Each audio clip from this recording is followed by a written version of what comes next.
이어서 가도록 하겠습니다. 그러므로로 시작이 되는데요. 그러므로는 지난주 설교의 결과로서 오늘 주어지는 것이기 때문에 지난주 설교의 핵심 메시지가 무엇이었는가? 19절 말씀에 보니까 하나님을 알만한 것이 그들 속에 보임이라 하나님께서 이를 그들에게 보이셨느니라 이렇게 나와 있죠. 하나님의 진노가 임하는데 누구에게 임하는가? 하나님을 알만한 것이 보이지만 하나님을 알되 영화롭게도 하지 않고 감사하지도 않는 모든 사람들. 그래서 믿지 않는 사람들도 나는 하나님이 계신 줄 몰랐다 이렇게 핑계댈 수 있다 없다? 없다. 없다는 것이죠. 심지어 한국에서 태어나신 분들은 가는 곳마다 교회가 있고요, 교회마다 다 똑같은 얘기합니다. 다 하나님이 계신다고 얘기하고 창조하셨다고 이야기하고 예수님이 우리 위해 죽으셨다고 이야기합니다. 그래서 또 믿음의 부모님이나 믿음의 배우자나 믿음의 친구를 두신 분들은 당연히 하나님이 없다라고 핑계할 수 없다는 거죠. 그럼에도 불구하고 많은 분들이 굉장히 대범하게 믿음이 좋은 분들이 많으세요. 뭐냐면 하나님이 계신 줄 모르겠다. 엄청난 믿음을 가지고 살아가는 분들이 여전히 계신다라는 것이죠. 그런 사람들의 특징은 뭐냐? 로마서 1장 22절과 23절 말씀 같이 읽겠습니다. 시작.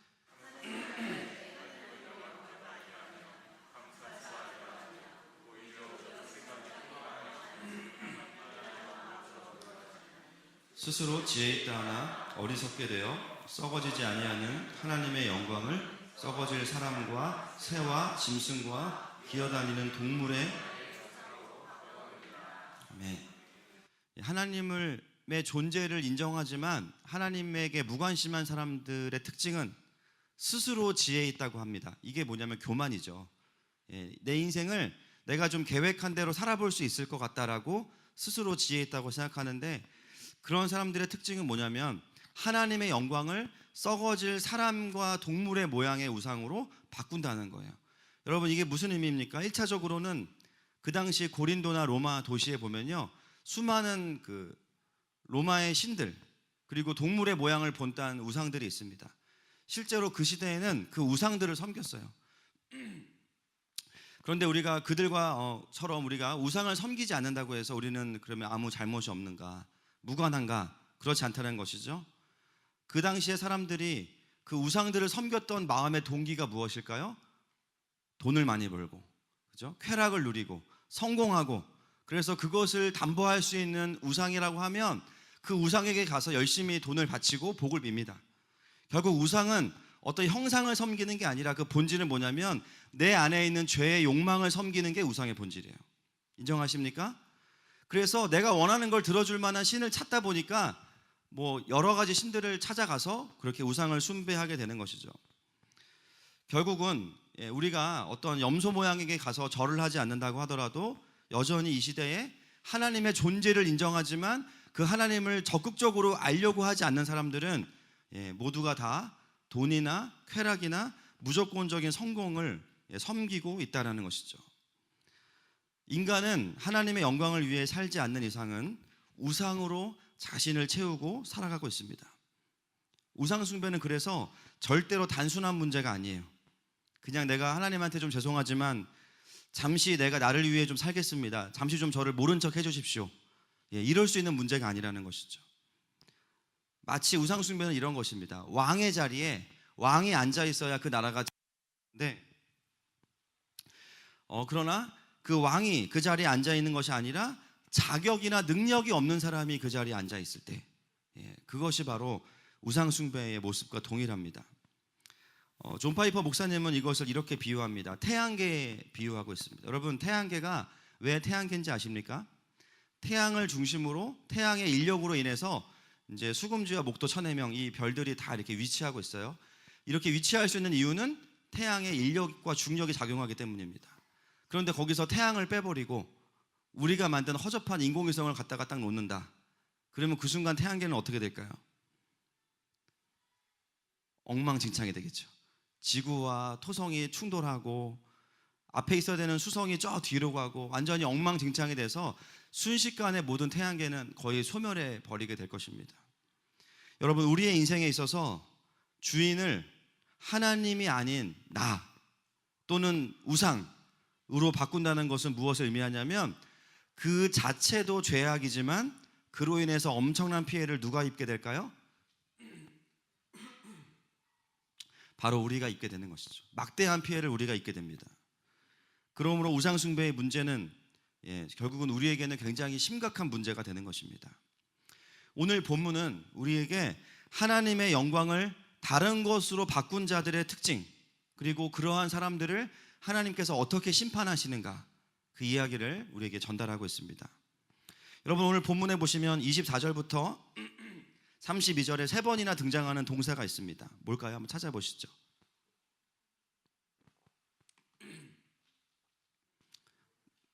내버려 두다입니다. 내버려 두다. 24절, 26절, 28절 이렇게 3번에 걸쳐서 내버려 두다라는 말이 3번이나 등장하게 됩니다. 이 똑같은 단어를 고린도전서는 이렇게 사용하고 있습니다. 5장 5절 말씀 시작. 이런 자를 사단에게 내어주었으니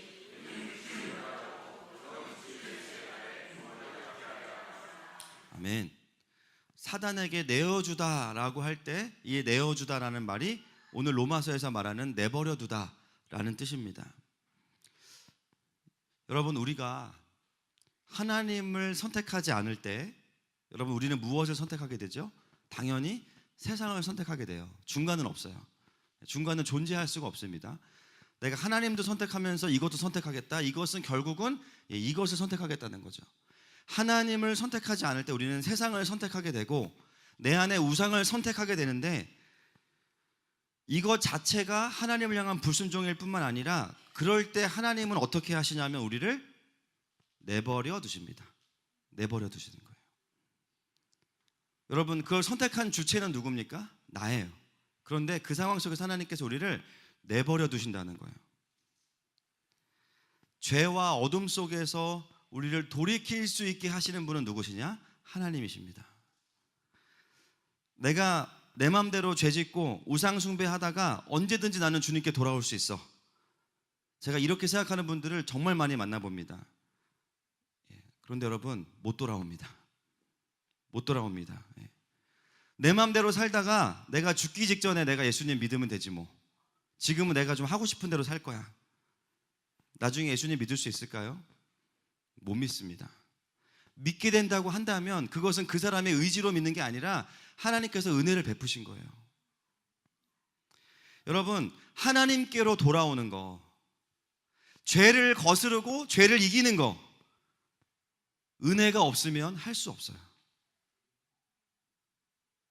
내버려 두신 사람은 절대로 돌이켜지지 않습니다. 많은 분들이 이 내버려 두심을 굉장히 오해합니다. 하나님이 인격적이시니까 내가 세상의 영광을 좀 추구해도 그냥 좀 봐주시나 보다. 아니면 주님이 바쁘셔서 나까지 간섭할 수 있는 힘은 없으실 거야. 나는 안중에도 없을 거야. 그러면서 우리는 어떻게 살아갑니까? 내 마음대로. 좀 내가 누리고 싶은 대로 살다가 언젠가 돌아오기만 하면 되겠지. 못 돌아옵니다. 더 그 길로 계속 가게 돼 있어요. 그것이 로마서가 말하는 내버려 두다의 의미입니다. 여러분의 삶에서 내가 죄와의 싸움에서 이기고 있고 그 죄를 이길 힘과 마음을 계속 우리가 받고 있다면 하나님 여러분을 내버려 두고 계신 게 아니에요. 할렐루야. 하나님 여러분을 붙들고 계신 겁니다. 죄의 유혹은 날마다 우리의 마음에 들어와요. 그런데 은혜가 있는 사람의 특징은 내버려 두지지가 않는 것입니다. 은혜가 있는 사람의 특징은 뭐냐면 늘 마음속에 죄의 욕망과 죄의 욕구가 올라오지만 놀라운 것은 뭐냐면 죄를 이기고 있다는 거예요. 할렐루야. 죄로부터 내가 지켜지고 있다는 거예요. 그것은 내가 잘 버텼기 때문이 아니라 하나님께서 나를 붙들고 계시기 때문입니다. 그래서 내버려 두심의 반대는 뭘까요? 하나님의 간섭하심, 하나님의 다스리심.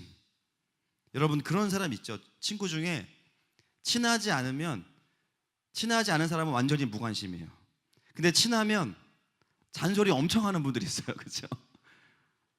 그래서 막 엄청 피곤한 분 있죠. 그런데 그런 분들에게 그게 사랑이에요.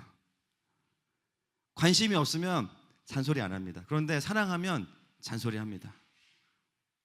여러분, 잔소리해주는 친구가 있기를 축복합니다. 하나하나 다 시비 거는 친구들이 있어요. 왜냐하면요, 사랑하고 눈에 보이니까. 여러분, 우리 하나님은 하나님 안에 살고자 하고 하나님의 영광을 추구하는 자들에게는 그 삶의 세세한 부분들을 간섭하십니다. 붙들어 주십니다. 그래서 어떻게 됩니까? 우리가 죄와 어두움을 이길 수 있도록 우리를 도와주십니다. 여러분, 이것이 은혜인 줄로 믿습니다. 우리 하늘마음 성도들, 또 예배하는 모든 분들에게 날마다 주님이 간섭해 주시기를 축복합니다. 오늘 본문에 3번에 걸쳐서 버려두다, 내버려두다라는 동사가 나오지만 내용을 보면 2가지로 정리가 됩니다. 24절부터 27절까지가 첫 번째 내버려두심이고요, 28절부터 31절까지가 두 번째 내버려두심입니다. 의미를 보면, 그래서 내버려두시는 상태가 무엇인지를 먼저 보고, 그리고 어떻게 회복해야 되는가를 오늘 말씀을 통해서 나누겠습니다. 첫 번째, 24절부터 27절까지 다시 한번 읽겠습니다. 시작.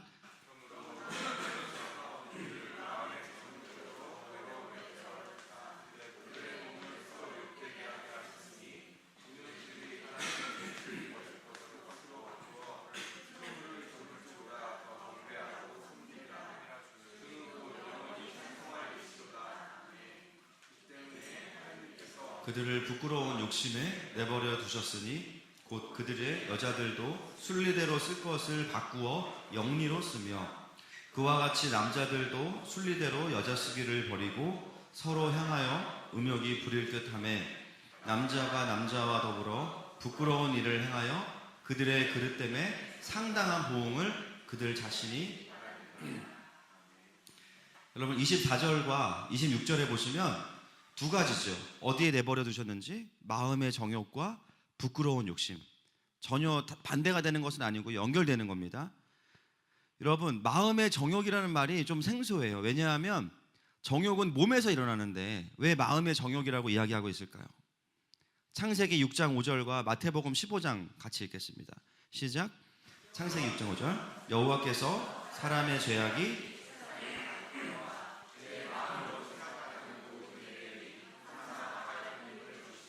15장, 마태복음 15장 17절부터 20절. 시작. 입으로 들어가는 모든 것은 배로 들어가서 뒤로 내버려지는 줄 알지 못하느냐. 마음에서 나오나니 이것이야말로 사람을 더럽게 하느니라. 마음에서 나오는 것은 악한 생각과 살인과 간음과 음란과 도둑질과 거짓 증언과 비방이니 이런 것들이 사람을 더럽게 하는 것이요, 씻지 않은 손으로 먹는 것은 사람을 더럽게 하지 못하느니라. 아멘. 여러분, 왜 마음의 정욕이라고 이야기합니까? 모든 죄는 사실은 마음에서 나오기 때문이에요.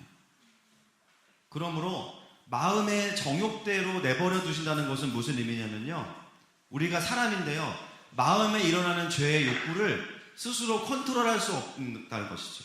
내가 마음에 일어나는 충동대로 그냥 막 살아가는 인생이 된다는 것입니다. 마음에 떠오르면 그 떠오르는 마음대로 다 죄의 모습을 취하게 된다는 거예요. 화가 나면 화가 나는 대로, 음란하면 음란한 마음대로, 교만하면 교만한 대로, 시기하면 시기하는 대로, 전혀 내 안에 있는 죄가 전혀 다루어지지 않고 그대로 표출되어진다는 것입니다. 어떤 분들은 그렇게 착각할 수 있죠. 야, 내가 하고 싶은 대로 하고 산다면 얼마나 행복할까? 내 마음대로 산다면 얼마나 행복할까? 그것을 우리는 자유라고 착각하지만 사실은 무엇입니까? 죄의 노예가 되어서 살아가는 것입니다. 자신의 욕망대로 살아가는 것이죠. 그러면서 스스로 착각해요. 죄에 매여 살아가면서 내가 자유하다고 착각해요. 여러분, 지금 바울은 이 로마서를 어디서 쓰고 있냐면요, 여러분, 제가 그 첫 번째 설교 때 말씀드렸지만 고린도에서 쓰고 있습니다. 고린도는 어떤 곳이냐면 아프로디테의 신전이 있는 곳이 고린도예요. 600m짜리 아프로디테의 신전이 있습니다.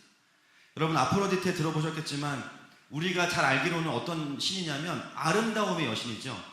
그런데 실제로 보면은 아름다움의 여신이 아니라 성적인 쾌락을 추구하게 만드는 신입니다. 음란한데요, 음란한. 그 신전에 가보면 큰 신상이 있고 여사제들이 있는데 이 여사제들의 역할은 뭐냐면 신전에 오는 사람들과 음행을 하는 게 그들의 그 직무입니다. 그래서 이 여사제들은 그 도시에서 엄청나게 귀한 사람 대접을 받아요. 도시 전체가 엄청나게 음란하겠죠. 뿐만 아니라 그 당시에 로마는 어떻습니까? 동성애가 공공연하게 이루어지고 있습니다. 로마 제국의 수도인 로마에서 지식이 풍부하고 전 세계를 다스리는 리더들이 즐비한 귀족이 있는 사회에서 날이면 날마다 파티를 벌이고요. 그 안에서 동성애를 행합니다. 그런데 그냥 동성애가 아니고요. 훨씬 나이가 어린 파트너와 동성애를 하는 소아성애. 그것이 그냥 문화가 되어 있는 게 로마 시대의 사회였습니다. 지금 바울은 그 모습을 보면서 로마서를 기록하고 있는 거예요. 그러면서 그들은 전혀 부끄러워하거나 그것이 하나님 앞에서 죄라고 여기지 않는 것이죠. 도시 전체에 온갖 더러운 성병이 창궐하고 정욕이 가득합니다. 마치 소돔과 고모라의 모습을 반복케 하죠. 바울은 하나님을 인정하지 않고 살아가는 그 시대의 사람들은 하나님께서 내버려둔 사람들의 모습은 이럴 수밖에 없다는 것을 실제를 가지고 우리에게 이야기하고 있습니다. 그래서 오늘 본문에 그 마음의 정욕대로 살아가는 것의 가장 대표적인 예로 무엇이 등장합니까? 동성애가 등장하는 것입니다. 제가 신학자들의 다양한 견해들을 보다가 정말 기가 막히는 이야기들을 많이 들었습니다. 동성애도 다양한 범주가 있는데 뭐 양성애자, 이성애도 하면서 동성애를 하는 사람들은 회개를 해야 된다. 그런데 성 정체성에 문제가 있어서 동성애를 할 수밖에 없는 사람들은 괜찮다. 이렇게 말하는 신학자들도 있어요. 여러분 어떻게 생각하십니까? 막 그런 분들이 와서 울면서 나는 어쩔 수 없다. 이렇게 말하면 여러분 어떻게 하시겠어요? 요즘 가장 심각한 문제가 이 문제 아닙니까? 여러분 동성애 문제는 성 정체성의 문제나 인권의 문제가 아니고요. 더 상위법인 하나님의 주권의 문제입니다. 오늘 본문에 뭐라고 이야기합니까? 26절 말씀 보세요. 시작. 이 때문에 하나님께서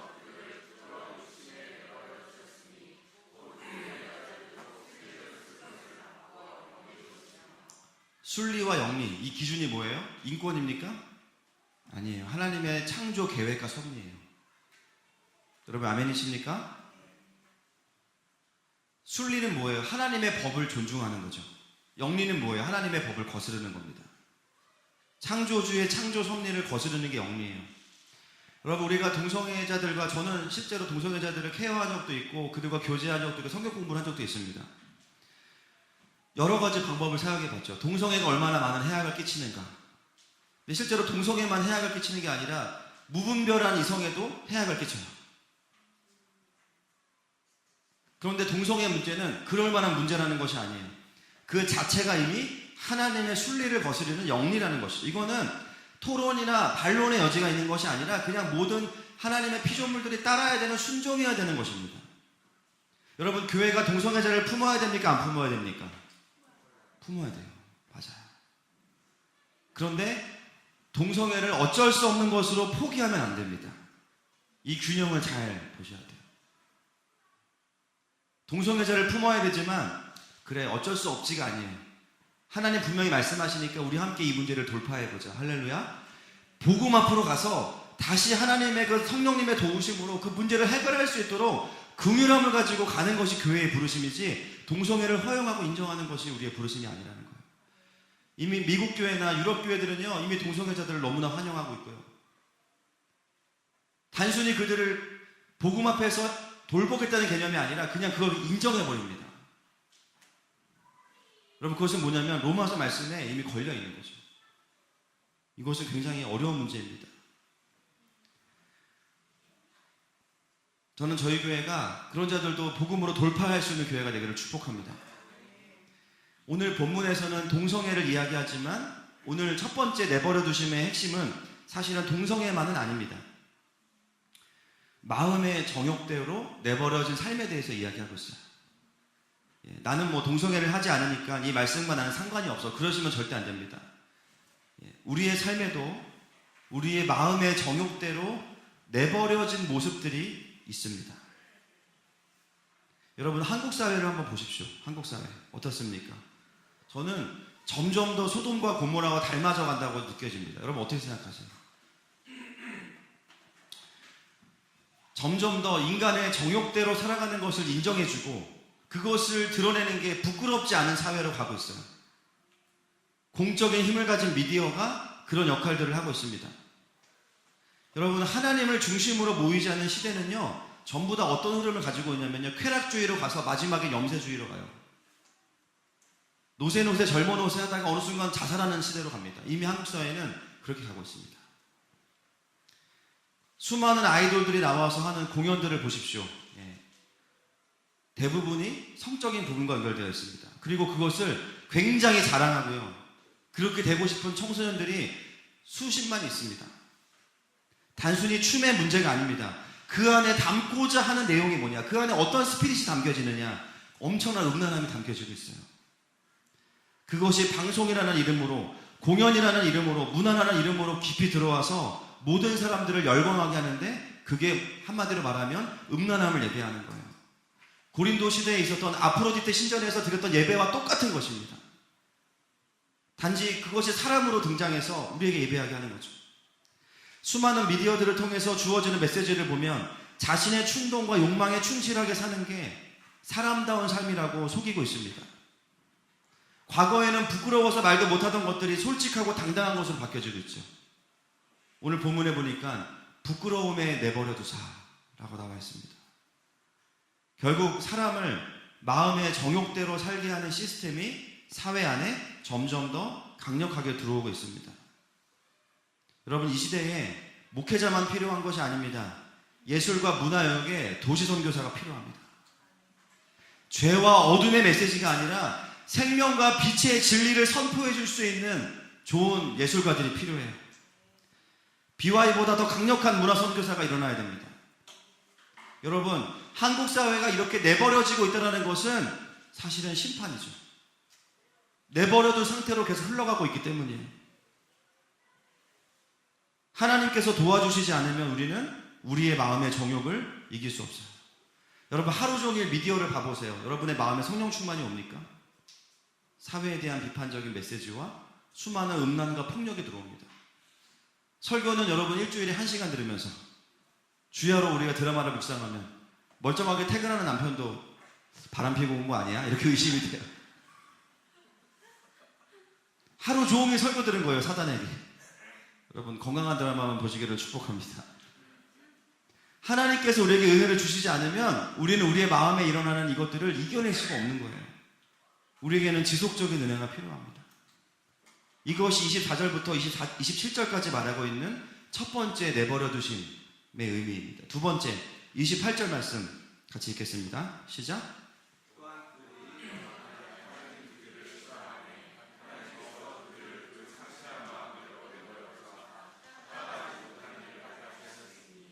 자, 두 번째는 어떤 부분에 내버려 두시냐면 상실한 마음대로 내버려 두셨습니다. 언제 상실한 마음대로 내버려 두십니까? 마음에 하나님 두기를 싫어할 때. 원어로 보면요, 되게 표현이 신선합니다. 마음에 하나님 두기를 싫어한다는 표현을 원어로 보니까 하나님을 소유하기를 거절할 때라고 나옵니다. 다시 한번, 하나님을 소유하기를 거절할 때라고 나옵니다. 내 마음이 적극적으로 하나님을 사모하거나 갈망하기를 거절할 때, 그때 어떤 일이 벌어지냐면요, 하나님도 우리를 내버려 두신다라는 것입니다. 여러분, 하나님을 소유하지 않는 것은 하나님을 거절하는 것입니다. 나는 예배를 참석하지만 애써서 주님을 알고 싶진 않아. 나는 그냥 적당한 그리스도인 되고 싶어. 나는 중립적인 위치에 있을 거야. 여러분, 그런 마음도 오늘 본문에 걸리는 마음이라는 것이에요. 어떻게 하나님께서 하신대요? 내버려 두신다는 거죠. 어떤 채로? 상실한 마음 그대로. 그런데 그것은 마음이 공허함으로 끝나는 것이 아니고요, 29절부터 31절에 나오는 수많은 죄의 열매들이 그의 삶의 증상으로 나타납니다. 같이 한번 읽어보겠습니다. 시작. 곧 모든 불의, 추악,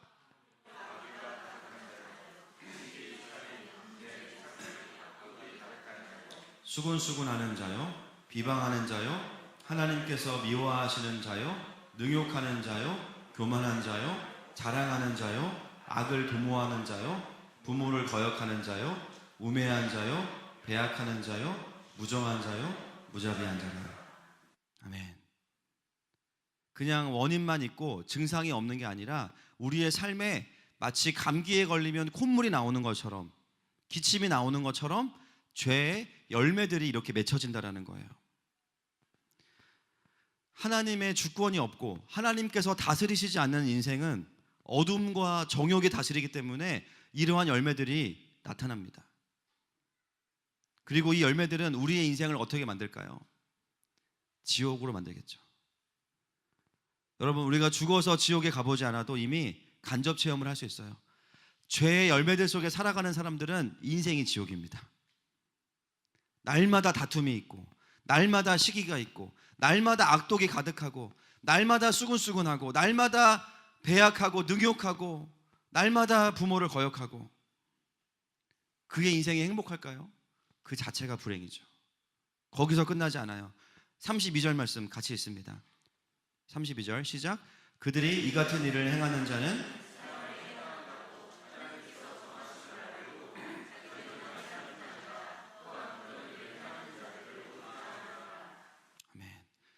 죄의 열매 가운데 내버려진 채로 살아가는 사람들은요, 자기들만 그렇게 살 뿐만 아니라 똑같이 살아가는 사람들을 향해서 옳다라고 해주는 것입니다. 여러분, 이게 무슨 의미일까요?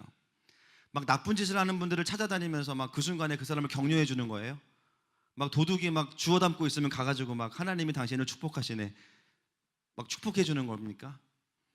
여기서 옳다라는 단어는 무슨 뜻이냐면 함께 가담하다, 함께 승인하다, 이런 뜻을 가지고 있어요. 여러분, 내가 다른 사람의 죄를 칭찬해 주지 않아도요, 내가 죄 가운데 살아가고 있으면 그렇게 살고 있는 것 자체가 그 죄를 똑같이 짓고 있는 사람들에게 죄송하지만 격려가 된다는 거예요. 여러분, 이해되십니까? 그 사람에게 그 죄에 대해서 잘하고 있다고 격려해 주지 않아도 내가 죄 가운데 함께 살아가고 있으면 그 자체가 그 죄에 대해서 묶여있고 가담하고 있다는 거예요. 그게 옳다고 인정해 주는 것입니다. 내가 그리스도인인데 함께 가담하지 말아야 될 것들에 가담하는 것 자체가 그들의 죄를 옳다고 인정해 주는 것입니다. 다른 사람의 죄를 부추기거나 인정해 주지는 않지만 그리스도인으로서 세상과 교회에 이중적인 삶을 산다는 것은 그런 나의 모습을 보는 것만으로도 그들에게 잘못된 신앙의 모습이 학습된다는 거예요.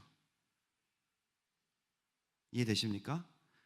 여러분, 신앙생활을 건강하게 하지 않는 것 자체가 이미 다른 사람들에게 나도 신앙생활 저렇게 하면 되는구나, 잘못된 기준을 준다면 그것이 그 사람에게 옳다라고 인정해 주는 것입니다. 그게 얼마나 무서운 것인지 아십니까? 나의 건강하지 않은 신앙생활로 인해서 다른 사람의 하늘이 닫혀버리는 거예요. 법적인 용어로 이걸 뭐라고 부르냐면 미필적 고의라고 부릅니다. 들어보셨습니까? 미필적 고의. 나의 행위로 인해서 또 다른 범죄의 결과가 발생할 것을 알면서도 그냥 방치하는 거, 미필적 고의에 해당하는 죄악이죠. 그리스도인들이 잘 못 살면 미필적 고의가 될 수 있습니다. 나를 보고 하나님을 발견해야 되는데, 나를 보고 진짜 신앙생활이 뭔지를 사람들이 발견해야 되는데 오히려 나를 보고 마음을 닫아버리는 거예요. 그리고 똑같은 죄악에 동참하는 거. 그리스도인들이 가지 말아야 될 곳에 가고 추구하지 말아야 될 것들을 추구하며 살면서 나는 다른 사람에게는, 나는 범죄하지만 다른 사람에게 권하지 않았다. 미필적 고의입니다. 미필적 고의. 뻔히 나의 삶을 보고 우리의 가족들이 시험 들 게 뻔한데도 나는 그렇지만 나는 자녀들에게 너는 그렇게 살지 말아라. 여러분, 자유할 수 없어요. 미필적 고의예요. 내가 교회 다니면서 술 한잔하는 거 여러분 자녀들이 보고 있습니다. 미필적 고의예요. 나와 함께 일하는 사람들이 모든 사람들에게 은혜와 덕이 안 되는 것을 알면서도 죄 가운데 자신을 방치하며 살아가는 거 미필적 고의죠. 나와 똑같은 사람들을 만들어내는 겁니다. 여러분, 우리의 죄는 나의 죄로 절대로 끝나지 않아요. 죄는 또 다른 죄를 추구하고 또 다른 죄인을 만들어내는 습성을 가지고 있습니다. 제가 이 말씀을 보면서 정말 많이 두려웠어요.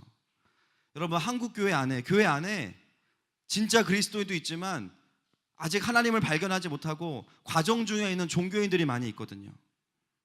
그러다 보니까 어떤 일이 벌어집니까? 신앙의 모델이 건강한 그리스도인이 아니고요, 종교인이 된다면 큰일 나는 겁니다. 적당히 타협하고 적당히 교회 생활하고 적당히 살아가는 종교인들을 보면서 야, 신앙생활은 저 정도로만 하면 되겠다, 지옥 가는 것도 두려우니까 하고 그 모습을 롤모델로 삼아서 배웁니다. 여러분, 교회가 천국 가는 공동체입니까? 지옥 가는 공동체입니까? 천국 가는 공동체가 돼야 됩니다. 그런데 여전히 죄 가운데 내버려진 사람들이 교회 안에 있다는 이유만으로 롤모델이 된다면, 그리고 서로 옳다고 한다면, 그건 진짜 비극인 거예요. 그것은 지옥 가는 공동체가 될 수도 있습니다. 여러분, 인정하십니까? 여러분, 우리의 신앙의 기준은 내 옆 사람이 아니고요, 하나님의 말씀이 돼야 됩니다. 설령 내가 다니는 교회가 아무도 건강하지 않아서 그 속에서 아무도 거룩함을 추구하지 않아도 상관없어요. 나는 하나님 앞에서 제대로 살겠다는 마음이 있으셔야 됩니다. 저 집사님도 저러는데, 저 목사님도 저러는데 놔두세요. 그 사람과 여러분 아무 상관없어요. 여러분, 하나님 앞에 서십시오. 다른 교회들도 다 그러는데 그게 우리와 무슨 상관이 있습니까? 전혀 상관없어요. 우리는 여전히 영광스러운 하늘의 부르심을 따라가야 됩니다. 여러분, 적당히 죄에 동참하면서 다른 사람을 옳다고 말했던 그 삶들이 오늘 끊어지기를 축복합니다. 오히려 다른 사람을 죄악의 자리에서 구원하는 도구가 되시기를 축복합니다. 하늘마음교회가 다른 교회를 시험 들게 하는 교회가 아니라 시험에서 건져내는 교회가 되기를 축복합니다. 그것이 오늘 본문이 우리에게 도전하고 있는 내용이죠. 여러분, 말씀을 보면서 깨닫게 된 것이 있어요. 내버려 두심은 사실은 심판이지만, 여러분, 진짜 심판은 뭡니까? 잘못할 때 바로 형벌이 와야 되거든요. 형벌이 옵니까 안 옵니까? 오지 않아요. 그 말은 무엇이냐면, 내버려 두는 것도 분명히 죄의 열매로 인해서 괴롭지만 내버려 둠을 당하고 있는 순간들도 어떻게 보면 하나님의 은혜인 것입니다. 기회라는 것이죠. 지금 내가 하나님으로부터 내버려 둠을 당하고 있다는 것을 깨닫는 거 은혜입니다. 인정하십니까? 오늘 말씀이 들려지는 거, 마음에 찔림이 있는 거 은혜입니다. 하나님이 아직 나에게 기회를 주신다는 거예요. 어떤 분들은 정말 안타까운 분들이 있어요. 은혜를 계속 피해 다니는 분들이 있어요. 은혜를 받을 만하면 그 자리에서 이탈하고, 은혜 받을 만한 시간에 그 자리에 오지 않고, 말씀의 자리에 와지지 않는 분들을 보게 돼요. 너무나 안타깝습니다. 여러분, 오늘 우리에게 이 본문이 설교되어지고 있다는 것 자체가 뭐냐면 빨리 회복하라는 하나님 아버지의 마음입니다. 여러분, 하나님은 그리스도인만 기다리시는 게 아니라 이 세상의 사람들을 기다리고 계세요. 내버려 두신 것 같아도 기다리고 계십니다. 어떻게 우리가 회복할 수 있을까요? 죄의 행위들을 하나하나 회개하고 잘못했다고 고백하는 거 필요합니다. 그런데 오늘 본문을 가지고 적용해 본다면 더 근본적인 돌이킴이 여기에 들어 있습니다. 여러분, 이런 죄의 열매들로 인해서 내버려진 이유가 무엇입니까? 하나님의 영광을 썩어진 세상의 것들과 바꾸었기 때문이에요. 그게 원인인 거예요. 하나님을 상실한 채로 하나님을 마음에 두기 싫어한 게 원인이에요. 그래서 하나님께서 우리를 죄의 열매 가운데 내버려 두신 거죠. 그러면 회복할 수 있는 것은 뭐냐면 이 근원으로 돌아가는 것입니다. 하나님, 내가 뭐 잘못했고 이거 해야 되지만 더 그 열매를 타고 뿌리까지 들어가는 게 필요해요. 우리의 근본적인 문제는 뭐냐면 하나님의 주권을 제한적으로 받아들인 것을 돌이켜야 돼요. 할렐루야. 하나님의 영광을 추구하던 삶이 멈추어진 것을 회개해야 되고요.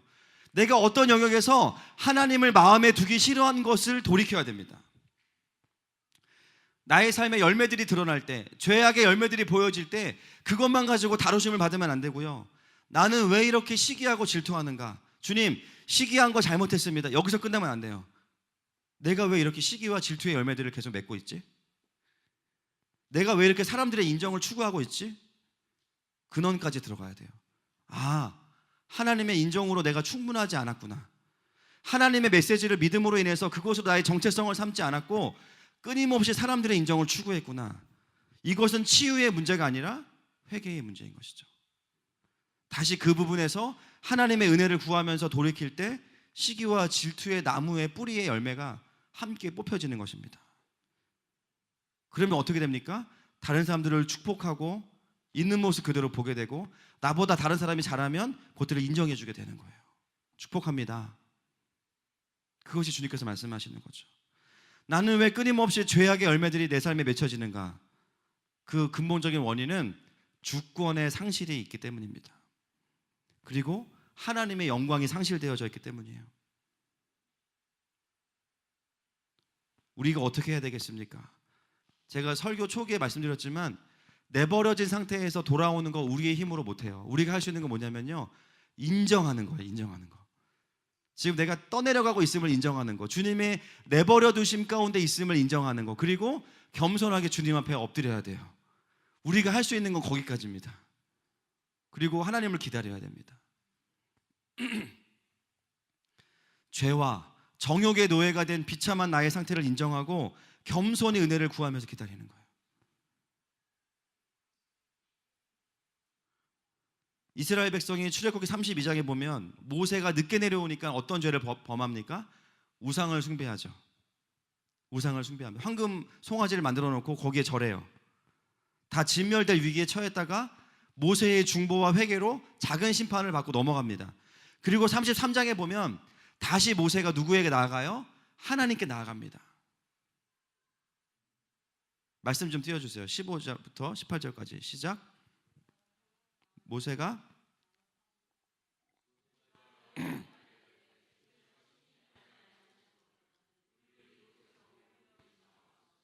나와 주의 백성이 주의 목전에 은총 입은 줄을 무엇으로 알리이까? 주께서 우리와 함께 행하심으로 나와 주의 백성을 천하 만민 중에 구별하심이 아니니까. 내가 말하는 이 일도 내가 하리니 너는 내 목전에 은총을 입었고 내가 이름으로도 너를 알미니라. 모세가 이르되 아멘. 이 말씀이죠. 하나님 뭐라고 말씀하십니까? 너네 가나안 땅에 들어가. 나는 안 갈 거야. 왜 안 가요? 하나님이 왜 안 가요? 여러분, 하나님이 가면 다 죽일 것 같은 거예요. 여러분, 자녀에게 여러분이 막 분노가 너무 충만해요. 여러분 어떻게 하십니까? 그걸 쏟아내지 않기 위해서 여러분 어떻게 하세요? 자녀를 피하죠. 자녀를 피해요. 누구를 위해서 참는 거예요? 나를 위해서예요? 아니에요. 자녀를 위해 참는 거예요. 주님이 그냥 삐져서 나는 너희와 함께 안 가겠다가 아니라 이미 거룩을 잃어버린 하나님의 백성들에게 하나님이 가시면 다 죽어야 됩니다. 같이 안 가겠다고 말씀하시는 하나님의 마음은 뭐냐면요, 내가 그럼에도 불구하고 내가 이 사람들을 보호하겠다라고 말씀하시는 거예요. 여러분, 주님이 우리를 내버려 두신다는 것은 방치한다는 개념이 사실은 아닙니다. 주님이 오시면 그냥 심판에 우리가 들어가야 되는데 주님 그거 못 보시겠다는 거예요. 내버려 두시는 것은 심판의 무기한적인 유보입니다. 심판이 유보될 뿐만 아니라 주님은 우리에게 비상구도 주셨죠. 자신의 아들을 죽이셨어요. 회복의 길도 주셨어요.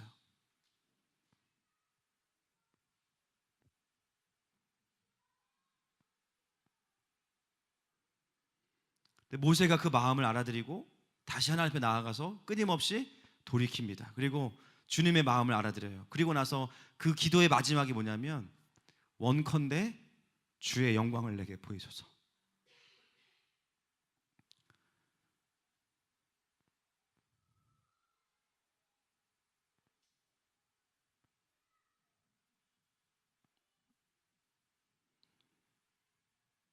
그리고 모세가 내려왔을 때 사람들이 모세를 볼 때 뭘 보게 되냐면 하나님의 영광을 그의 얼굴에서 보게 됩니다. 부담스럽다는 거죠. 놀라운 것은 주님이 이스라엘과 동행하게 됩니다. 할렐루야.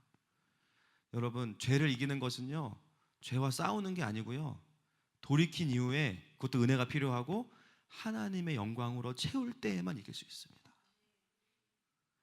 하나님은 하나님의 백성들에게서 하나님의 형상인 하나님의 영광을 보면 같이 갈 수 있어요. 근데 그런 사람이 없는 거예요. 어떻게 돌이켜야 될지 모르고요, 어떻게 죄와 싸워야 될지 모르는 거예요. 저는 이 모세의 기도가 우리의 기도가 되기를 축복합니다. 주님, 내가 주님 때문에 내버려 두고 있음을 당하고 있지만 주님, 제가 잘못했습니다. 용서해 주시고 다시 돌이키게 해주시고, 그리고 거기서 끝나지 않고 죄의 뿌리가 뽑혀진 다음에 그 상실한 부분은 원컨대 주의 영광을 내게 보이소서. 그것만 우리의 살 길입니다. 여러분, 오늘 말씀을 듣는 가운데 내가 세상 사람은 아니지만 여전히 내 삶 가운데 내버려둠을 당하고 있는 영역들이 있으십니까?